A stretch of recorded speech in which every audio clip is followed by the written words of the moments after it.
পুরুষকে ভালোবেসেছি, দ্বিতীয় পুরুষের মায়ায় পড়েছি, তার ভালোবাসা পেতে চাইছি, তাকে আমি অসম্ভব ভালোবাসি। তাই বলে এই নয় যে আমি দ্বিতীয় কোনো নারীর সংসার ভেঙে নিজেকে সুখী করতে চেয়েছি। না, এতটা নিষ্ঠুর পাষাণ হৃদয় আমার নয় যে আমার ভাগ্যে স্বামীর সুখ নেই, আমার ভাগ্যে সংসারের সুখ নেই বলে কোনো এক দ্বিতীয় নারীর সুখ কেড়ে নেব। এই পাষাণ হৃদয়টা আমার নয়। এজন্যই তো আমি অজানা এক অবিবাহিত ছেলের মায়ায় পড়েছি। আমি কখনোই চাইনি যে দ্বিতীয় নারীর সুখ কেড়ে নেব, কিন্তু সমাজের চোখে এটা একটা অনেক বড় অভিশাপ।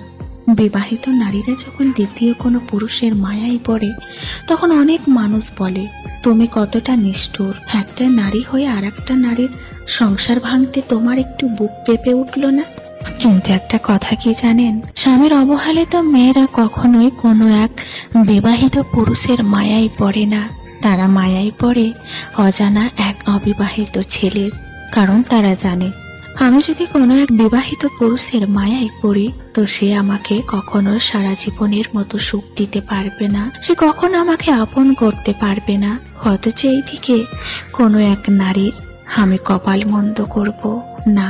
এতটা নিষ্ঠুর হৃদয় মন যদি আমার থাকতো তাহলে তো কবেই আমি নিজের সুখ বেছে নিতাম। কিন্তু আমি এরকম চাইনি।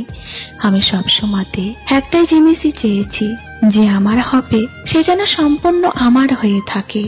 আমি তাকে পেয়ে যেন কোনো মানুষের অভিশাপ না কুড়ায়, কোনো মানুষ যাতে আমাকে বলতে না পারে, তুমি নারী হয়ে কিভাবে এক নারীর কপাল মন্দ করতে পারলে, এটা আমাকে শুনতে না হয়। এই জন্যই তো আমি কোনো এক অবিবাহিত ছেলের অজানা মায়ায় পড়ে গেছি।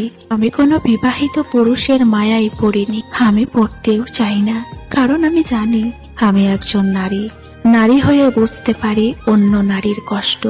আমার ভাগ্যে স্বামীর ভালোবাসা নেই, আমার সংসারের সুখ নেই। তাই বলে আমি দ্বিতীয় কোনো নারীর সংসারের সুখ, স্বামীর ভালোবাসা কেড়ে নেব না।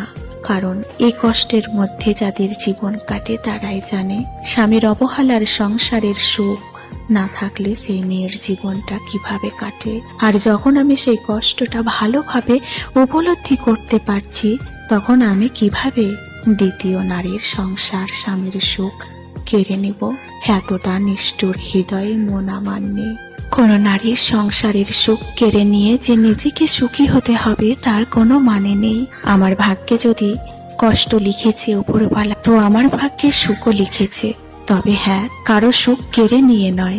এজন্যই তো আমি এমন একজনকে চেয়েছি যে মানুষটা আমাকে সারা জীবন বুকের মধ্যে আগলে রাখবে, সারা জীবন আমাকে নিয়ে থাকবে।